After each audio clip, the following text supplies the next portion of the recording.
Hello everyone, welcome to Study Pro के इस video में हम डिस्कस करेंगे राजस्थान जीके का एक सब्जेक्ट है आर्ट एंड कल्चर।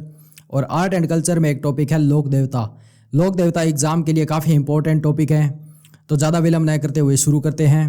इस वीडियो में हम देखेंगे लोक देवता रामदेव जी के बारे में, और जो अन्य लोक देवता है उन्हें हम पार्ट सेकंड में कवर करेंगे।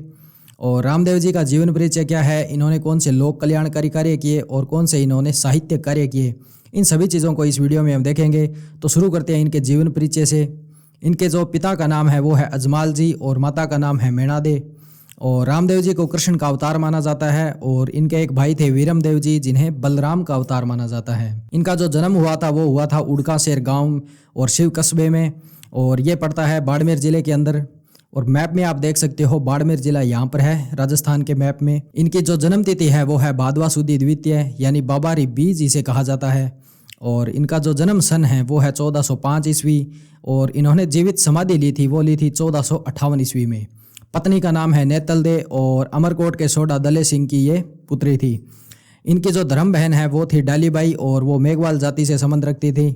इनकी जो वास्तविक बहन है उनका नाम है सुगनाबाई। इनके गुरु का नाम है बालीनाथ और घोड़े का नाम है नीला घोड़ा। और इनसे जो संबंधित व्यक्तित्व है वो है डालीबाई, भैरव राक्षस और लखी बंजारा और रत्नाराई। इनके उपनाम है सांप्रदायिक सद्भावना का लोक देवता, रुणेचारा धनी, पीरों का पीर और लीला घोड़ारा असवार। सद्भावना का लोक देवता इन्हें क्यों कहा जाता है, क्योंकि इन्हें हिंदू और जो मुस्लिम धर्म के लोग हैं वो दोनों ही इनकी पूजा करते हैं। हिंदू लोग इन्हें भगवान कृष्ण का अवतार मानते हैं, और मुस्लिम लोग इन्हें राम सापीर के नाम से जानते हैं। और इनके जो समकालीन देवता हैं वो है मल्लीनाथ जी। इन्होंने दमन किया था भैरव राक्षस का, और काल्पनिक जो कथाएं हैं वहाँ पर राक्षस नाम मिलता है हमें। भैरव नाम का एक व्यक्ति था, वहाँ पर वो अराजकता फैलाता था, और इसे मार गिराया था रामदेव जी ने। और इन्होंने निर्माण कार्य किए थे। निर्माण कार्य में इन्होंने राम सरोवर तालाब का निर्माण किया था। इन्होंने गुरु का महत्व समझाते हुए यह कहा था कि यह संसार अथाह समुद्र के समान है, जिसे गुरु ही पार उतार सकता है।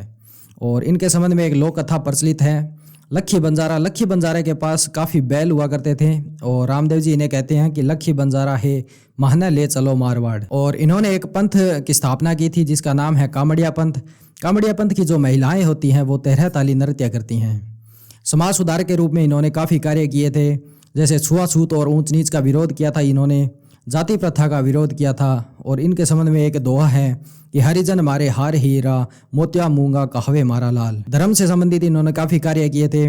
उस समय इस्लाम धर्म में काफ़ी लोग जा रहे थे, तो उनको रोकने के लिए इन्होंने एक शुद्धि आंदोलन चलाया था, और जिन्होंने इस्लाम धर्म स्वीकार कर लिया था उन्हें वापस ये हिंदू धर्म में लेके आए थे। इसे हम शुद्धि आंदोलन के नाम से जानते हैं, या फिर परावर्तन आंदोलन के नाम से। साहित्य कार्य में ये एक कवि भी थे। इन्होंने एक 24 वाणियाँ नामक ग्रंथ लिखा था, और इनकी जो वाणियाँ होती है वो देवसी माली के नाम से भी जानी जाती है। आईदान भाटी एक लेखक हैं, और इन्होंने बाबा राम सापीर नामक ग्रंथ लिखा था। इनके कुछ शब्दावलियाँ हैं, जैसे चमत्कारी वरदान को ये इनके भक्त कहते हैं पर्चा देना, और रात्रि जागरण को ये कहते हैं जम्मा, भक्तों को ये जातक कहते हैं, और ये कपड़े का बना घोड़ा भी चढ़ाते हैं। मेघवाल जाति के जो भक्त होते हैं उन्हें हम रिखिया कहते हैं। इनका एक भक्त है हरजी भाटी जिन्हें चाकर कहा जाता है, और इन्होंने 3 ग्रंथों की रचना की थी, मूलारंभरी वीरता, आगम पुराण, भादवारी मेमा और गौ पुराण। इनके गीत सबसे लंबे लोकगीत होते हैं। जितने भी राजस्थान के लोक देवता हैं उन सभी में इनके सबसे लंबे लोकगीत हैं। आपको कमेंट बॉक्स में बताना है कि कौन सी लोक देवी का सबसे लंबा गीत गाया जाता है राजस्थान में। झंडे को नेजा कहते हैं, और इनके जो मंदिर होते हैं उन्हें देवरा कहा जाता है। इनका जो पुजारी होता है वो तंवर वंशीय राजपूत होता है, और ये इनके जो भक्त होते हैं वो मृतक को दफनाते हैं। 5 मुस्लिम पीर, देखिए मक्का से कुछ पीर आए थे, उनमें से 5 प्रमुख जो पीर थे वो अपना बर्तन मक्का में भूल कर आ गए थे। तो रामदेव जी ने चमत्कारिक रूप से उन बर्तनों को यहाँ पर उनके सामने पेश कर दिया था। तो इससे प्रभावित होकर इन्होंने कहा था कि मैं तो केवल पीर हाँ, और थे पीरों के पीर हो।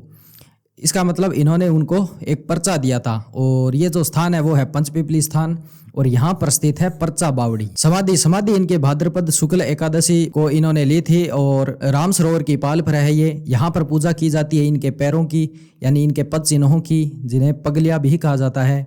और डालीबाई की समाधि ली थी इन्होंने भाद्रपद शुक्ल पक्ष की 10वीं को।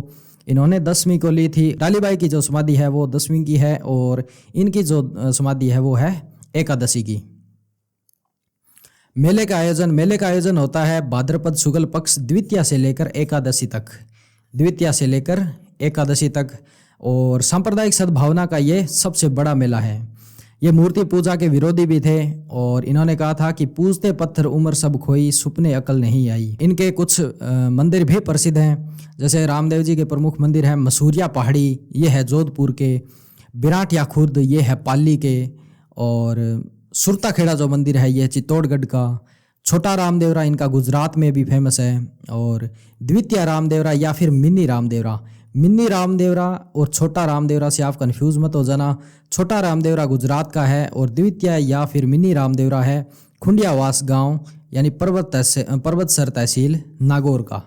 ये इनके प्रमुख मंदिर है। मैप में आप देख सकते हैं मसूरिया पहाड़ी मंदिर है जोधपुर में, बिराटिया खुर्द है ये है पाली का, और खुंडियावास का जो मंदिर है वो है नागौर पर्वतसर तहसील में, और सुरताखेड़ा है चित्तौड़गढ़ का, और जो छोटा रामदेवरा है वो है गुजरात का।